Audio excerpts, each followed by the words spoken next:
বলেন আমিন। কার কোনো বিকল্প নাই, ঠিক না ঠিক বন্ধুরা আমার, ভাইরা আমার?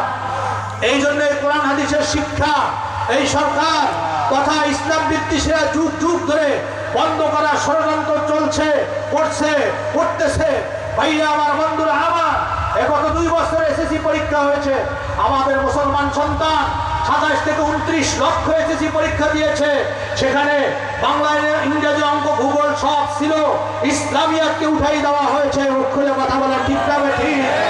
বন্ধুরা আমার, ভাইরা আমার, এর অবস্থান যদি শিক্ষা চলতে থাকে তাহলে আপনার আমার ভবিষ্যৎ বংশধররা নাস্তিক, মুরতাদ, খোদার দ্রোহীতে পরিণত হয়ে যাবে। কথা ঠিক না ঠিক? এই জন্য এই উম্মাহকে বাঁচাতে হলে, এই জাতিকে বাঁচাতে হলে, আদর্শ মানুষ জাতির গঠন করতে হলে, আদর্শ সন্তান গঠন করতে হলে বাংলাদেশ কোরআন শিক্ষা বোর্ডের তথা কমিয়া মাদ্রাসাকে বেগবান করতে হবে।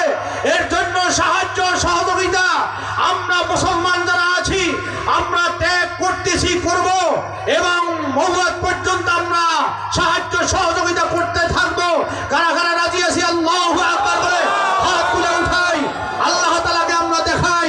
আয় মাওলায়ে কারীম, দুনিয়ার মানুষ কোরআন উঠাই দিতে চায়, তোমার দুশমনরা কোরআনী শিক্ষা বন্ধ করতে চায়।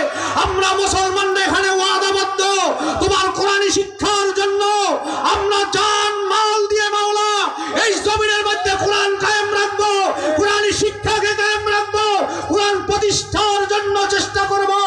কারা কারা রাজি আছে? আল্লাহু আকবার বলে দাঁড়িয়ে তুমি। আল্লাহ আমাদের তৌফিক দান করেন কোরআনের খাদেম হিসেবে। সবাইকে আল্লাহ কবুল করেন, বলেন আমিন। বন্ধুরা আমার, ভাইরা আমার, এই মাদ্রাসাগুলো চলতে সারা বাংলাদেশে বছরে কোটি কোটি টাকা ব্যয় হয়। কথা ঠিক না ঠিক? সাথে সাথে হাজার হাজার কোটি টাকা ব্যয় হয়। আল্লাহ শুকর, এই টাকাগুলো আপনার আসমানি ফায়সালা মুসলমানদের সহযোগিতার দ্বারা হচ্ছে। কথা ঠিক না ঠিক? বন্ধুরা আমার, ভাইরা আমার, এই বাংলাদেশ কোরআন শিক্ষা বোর্ডের মাদ্রাসার ভিতরে ভাইরা আমার, বন্ধুরা আমার,